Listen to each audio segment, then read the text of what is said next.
کیا آپ جانتے ہیں اسلام میں سب سے قیمتی چیز کیا ہے؟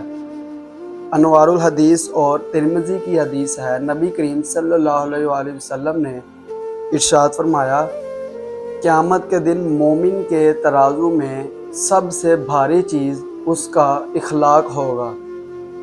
ہمارے نبی کریم صلی اللہ علیہ وآلہ وسلم کا اخلاق اتنا اچھا تھا کہ لفظ ان کے پاس خود چل کر آتے تھے کہ حضور پاک جی مجھے یہاں پہ استعمال کریں، میرے سے اچھا یہاں پہ لفظ ہی نہیں استعمال ہوتا۔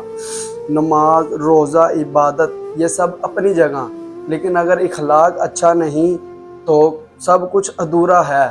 لوگ آپ کی شکل بھول جاتے ہیں، آپ کی باتیں بھی بھول جاتے ہیں، لیکن آپ کا رویہ ہمیشہ یاد رکھتے ہیں۔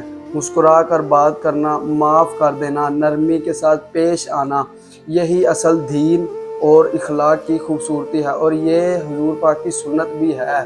اگر آپ اللہ اور اس کے رسول کو راضی کرنا چاہتے ہیں تو اپنا اخلاق بہتر بنائیں۔